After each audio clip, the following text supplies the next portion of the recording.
John, a very good afternoon to you. Welcome. Hello there. I'm just doing my hair, making sure I'm all right for TV. Listen, I see that since you're not here, you may not have had any makeup applied to you, but you're looking pretty good, I have to say. And I haven't even shaved this morning. Do you know, I didn't either.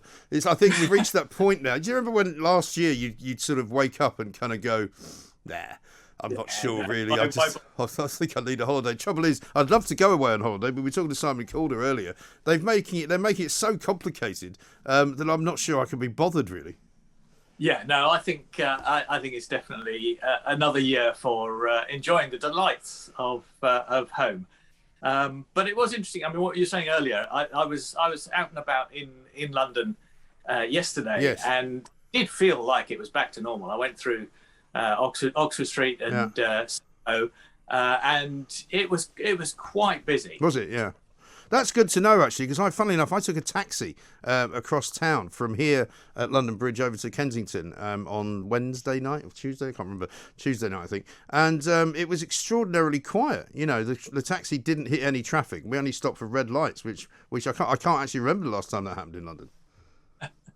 No, but no, Soho was packed. They've closed off all the streets. Yeah. And they've got tables out in the streets, which I think is lovely. Yes, that is good, isn't it? Not so great if you're trying to cycle through. Of course, you have to go the long way around. Well, now you know how we feel as car drivers. Yeah.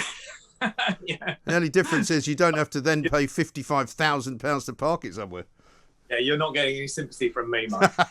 I would not expect it. Now, let us talk a little bit about Boris, because I think that it's true to say that there was a kind of a dam broken, I think, on Monday when he made his statement, when it was very clear that there'd been a slight change, quite a big change, actually, in the attitude from the government to COVID. You know, along with Sajid Javid saying, I'm the Secretary of State for Health, not the Secretary of State for COVID. It seems to me that the thing that we've been asking for, certainly here at Talk Radio, for a different approach, they seem to be now embracing.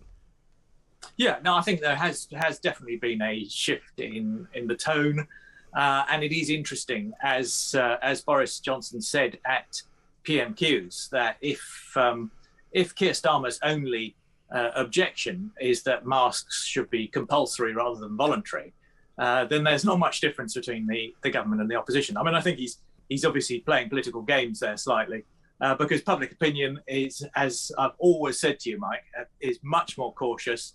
And I'm not sure that Boris Johnson is actually carrying everything before him. I mean, there are signs that the polls are narrowing. Boris Johnson's personal popularity is going down. I think we're beginning to see the end of the vaccine effect and a return to politics as normal, which will come as a great relief to Keir Starmer, who was really under a lot of pressure before the Batley and Spen by-election. Well, it may come as a great relief to him, but he seems to be continuing with his policy of choosing the wrong horse to jump onto every single minute that he does something. Because on Wednesday at Prime Minister's Questions, I thought he was hopeless, banging on about, what are you going to do when 100,000 people are infected?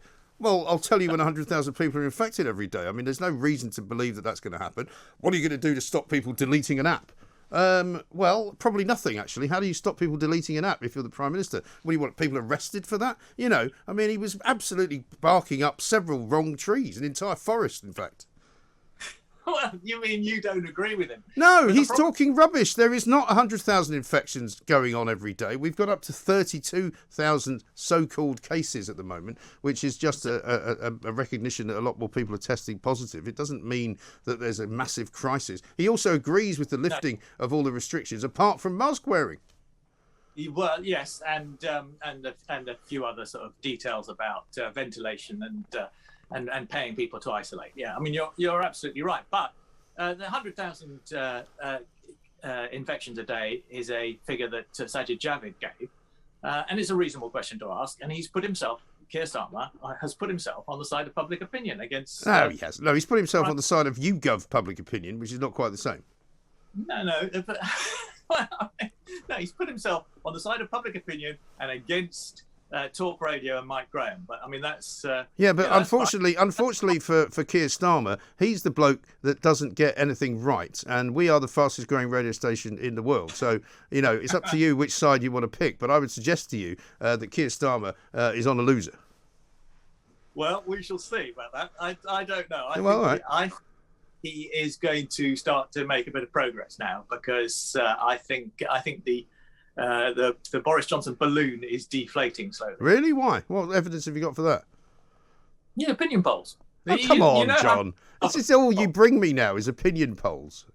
Well, yeah, but they're the worst way of finding out what people think, apart from any other. Right. So when Ipsos Mori does a poll where they get something like 20% of people who want to shut down nightclubs and casinos forever, I mean, you realise that presumably they've been doing the poll in a lunatic asylum.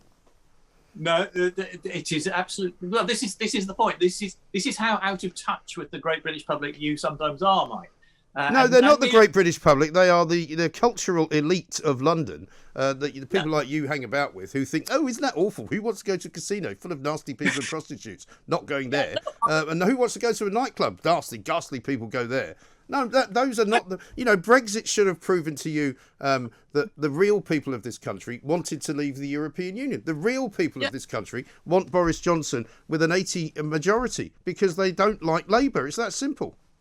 I'm not saying that these people are a majority, but I was absolutely astonished that a quarter of people thought that nightclubs and casinos should close down permanently. Well, it depends who you're asking, though, John, doesn't it? We don't know who they've asked. Of course we do. It's a proper opinion poll, a representative survey of the British. No, but opinion polls have consistently got it wrong, haven't they? No, they haven't. Opinion polls have consistently got it more or less right. The problem with elections, of course, is that they're decided by quite fine margins. And so, obviously, opinion polls are never going to be exactly precise. All right, well, let me ask you, as a representative of the people that I think are in the minority, do you think all nightclubs should be shut down and never reopened? Well, of course not.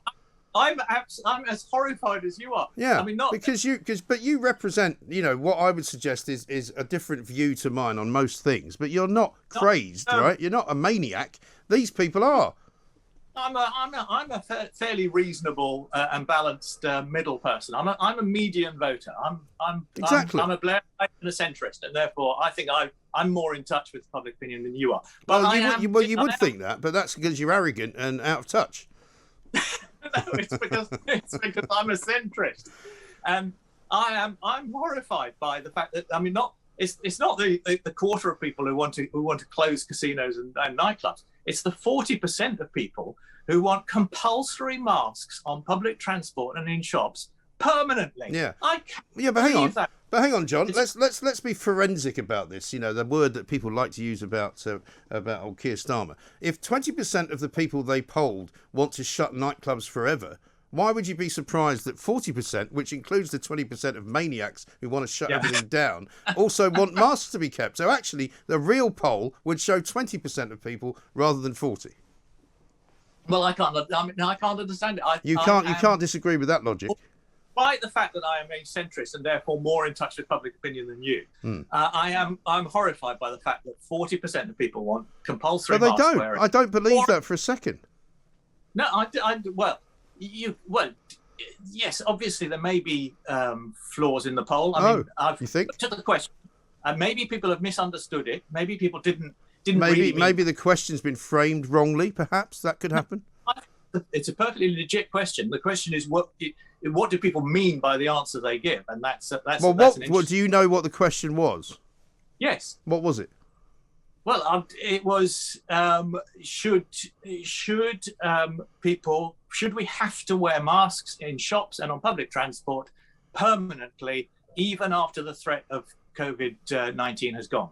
Or words to that effect. But you see, but it's not words to that effect. The words are very important because when some of these polls ask questions, they ask questions like, should we continue to wear masks in order to keep everybody safe? Now, that is a loaded question because, first of all, it assumes that keeping people safe involves wearing a mask. And most people don't want to be seen as monsters, so they say, oh, yes, absolutely, we must keep a mask. And that's why the question and how it's framed is important. For example, if they said, will you continue to wear a mask even when the government say you don't have to? That's a different question. Yes, but that's not the question that Ipsos Mori asked. I'm not convinced you know what the question is, but I could tell you that Richard Tice was in here earlier. Just looking at it, Mike. Oh, okay. Well, you sounded like you were making that up as you went along. No, I've just been looking. I can't read it out from the screen because it's on the other side of the room. Oh, okay. But it's on my computer right now. 40% think that we should keep compulsory masks permanently. 41% disagree. But until I know who those people are and which sample of the population they have decided. Well, you say that. Well, of course, they're a so-called representative sample. Richard Tice did a similar poll and got 18,000 people who are members of Reform UK, and they said, they said 53% of them will never wear a mask again. What, members of the Reform Party? Yeah. Well, that's not a poll. Why not?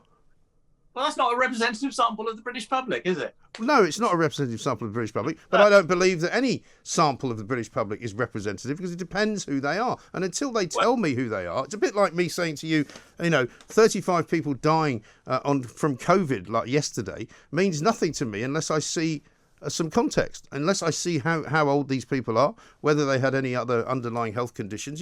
The facts matter. And so opinion polls, to me, mean nothing because all they are is a snapshot of a moment in time of some people who happen to have had a phone call from someone when they were a bit busy doing something else. No, well, this is an online survey, but well, even worse then. Reputable opinion poll company, which is generally producing extremely accurate results. I don't think there's any such thing as a reputable opinion poll company. Much more important to engage with the British people as they actually are, rather than as you want them to be, Mike. Well, I engage with everybody, John. I even engage with you, as you know, and I'm very willing to take your views on things. But what I'm not willing to do is to accept an opinion poll as some kind of a fact, because it's not.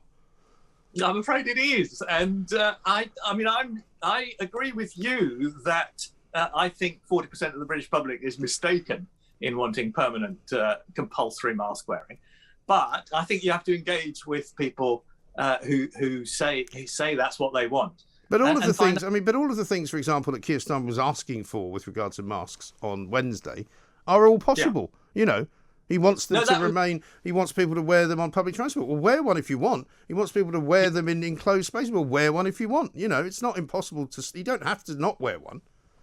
No, but compulsion is obviously a perfectly respectable argument in that case. No, it's not. Because compulsion is not what we do in a democracy. Well, it is if you've got an infectious disease on your hands. I mean, no, it's not. We haven't though. Yeah. Well, I was going to say you're implying that it's gone away and it's no longer a threat. No, I'm not saying that. It's not as much of a threat. No, the reason that it's not as much of a threat is because we have a vaccine, and unless you don't think the vaccine works, of course. I completely agree with you, Mike. But I'm saying it's a perfectly respectable intellectual position to say that it ought to be compulsory to wear masks. No, it's not. It is a position held. No, it's a position held by the likes of Owen Jones and a bunch of lefty Ramona idiots who think that we should rejoin the European Union as well. And I'm amazed that it's become a political argument, but it has. Those who believe in freedom don't wish to be told by the government what to wear. It's a bit like the government saying on Monday you will always wear a blue shirt. No, I won't. No. I might wear a white one, actually. No, because there are a lot of people who sincerely believe that that it is in the interest of public health to keep the virus under control. Yeah, but they can believe whatever they like. They can believe the moon's made of cheese if they want. It doesn't make them right. Well, no, but you'd have to argue why they're wrong as well. I can tell you why they're wrong because the figures and the data will prove that they're wrong. Because as much as the numbers rise in terms of so-called cases, the numbers are not rising similarly by the same proportion in terms of deaths and in terms of hospital admissions. It's quite simple. Yes, but it's equally simple to argue that you want to keep those numbers as low as possible. And that mask wearing is not a serious... but at what cost? And that's why I was saying that Boris Johnson now has clearly made a decision that he is going to make sure that everything is taken in the round and that we have a problem with something called coronavirus, but it is nowhere near as big of a problem as it was. And as a result of trying to fight only coronavirus, we have got ourselves into a big problem with the NHS, a massive problem with the economy, and all of that now needs to be addressed. And so therefore, it's about proportionality. And in no case of the history of this country have we locked up the economy because of so few people dying of a disease that affects hardly anyone. We're not talking about locking up the economy, where the argument has now come down to whether it should be compulsory or voluntary to wear masks on public transport and in shops. And I see no harm in it being compulsory for a bit longer. I don't agree with it myself, but I don't think that's an unreasonable position. Well, I think it's a completely unreasonable position, but stay where you are because we're going to have some more unreasonableness coming up shortly. John Rentoul is here, chief political commentator for The Independent. What I did want to mention, John, was the fact that, you know, Boris, once again, as we spoke last time, is sort of winning and benefiting, is he not, from the England team's success. Which, of course, he's claiming for his own, as you would expect. And so, I mean, more or less, I mean, if England win the Euros, it doesn't really matter what Keir Starmer thinks about anything. Yeah, there'll be I mean, the vaccine bounce will be replaced by the Euro bounce. Yeah, that's getting ahead of ourselves. You know, I mean, we you know, England's done very well to get as far as it has, but I think if the team lose on Sunday, I think. There won't be much of a bonus there. Oh, I don't know. I think it's been a feel-good kind of month, hasn't it? And people are starting to feel as though there's a way out of this. People have massively started booking holidays yesterday. God bless them. I mean, you know, they're better them than me. But, you know, 400% up, EasyJet, you know, British Airways saying twice as many people have been booking holidays. You know, people are moving. People are getting sick of it. People are moving and getting out. As you said, you know, London is coming back. It's still got a way to go, but, you know, it's all happening. Yeah, no, there's certainly part of the population is itching to get free. We can ignore the part of the population that we don't agree with, who want to stay locked down forever.